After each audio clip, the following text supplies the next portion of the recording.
One Piece Chapter 1102, cuộc đời của Kuma. Chương bắt đầu với cuộc hành trình của Bonnie. Băng hải tặc Bonnie đang du hành đến một hòn đảo để tìm kiếm Kuma. Ông ấy đã ở đó, nhưng khi băng Bonnie đến, Kuma đã biến mất. Băng hải tặc Bonnie luôn để lại hàng tấn trẻ em và người già bị thương sau các cuộc tấn công của họ.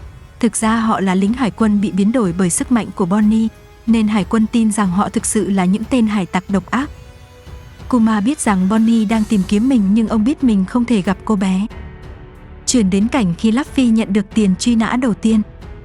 Phản ứng của Luffy và trang phản ứng của mọi người đã xuất hiện trong Jump Festa với A, Jinbe, Sabo. Sau sự kiện Inai Lobby, Kuma đến thăm Vegapunk ở đảo Egghead. Vegapunk cho ông xem một đội quân Pacifista đang được sản xuất và họ bắt đầu nói về sự cố ở Inai Lobby. Kuma tiết lộ với Vegapunk rằng Luffy là con trai của Dragon. Kuma biết việc giấu thông tin này với Vegapunk là vô ích vì ông đã hứa sẽ trao toàn bộ ký ức của mình cho Vegapunk. Vegapunk không thể tin Luffy là con trai của Dragon. Kuma, thật lạ kỳ làm sao khi một cậu bé có sức mạnh cao su lại chống lại chính phủ thế giới. Giống như huyền thoại về Nika vậy.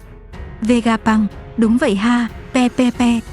Chuyển sang sự kiện Thriller Bark, mọi thứ được quan sát từ góc nhìn của Kuma.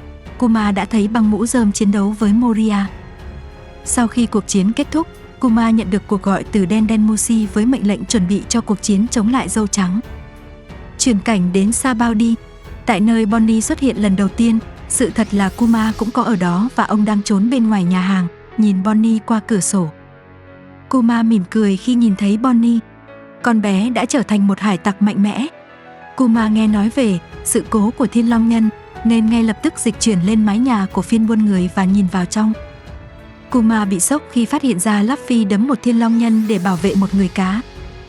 Kuma, đây là hành động phản nghịch mà hàng thế kỷ nay không ai dám làm.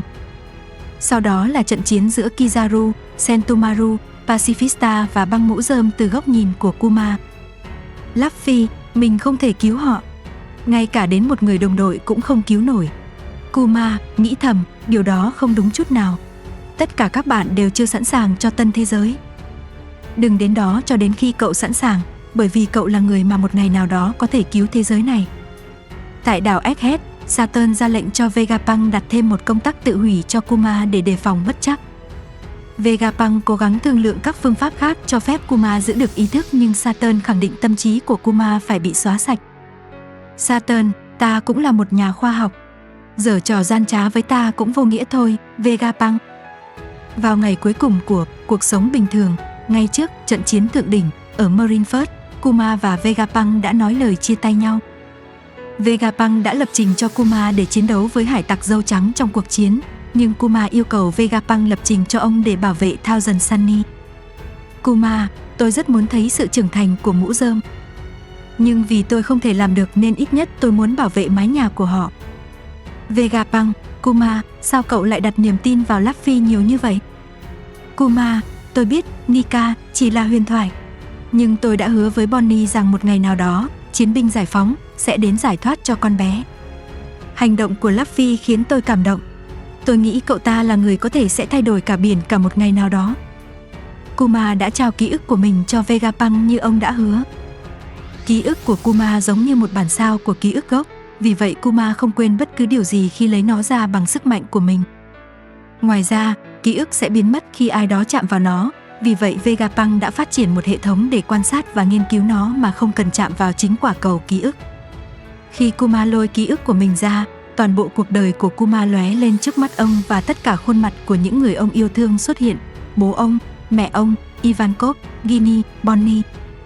Sau đó, trong một cảnh rất xúc động, Vegapunk kéo cần máy trong nước mắt.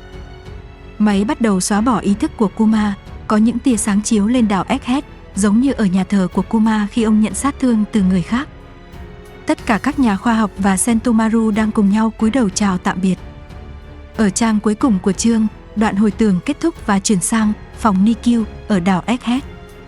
Quả cầu chứa ký ức của Kuma đã biến mất và Bonnie đang khóc trên sàn. Chương kết thúc với những lời cuối cùng của Kuma mà ông yêu cầu Vegapunk nói với Bonnie. Kuma, chúc mừng sinh nhật lần thứ 10, Bonnie. Hết chương.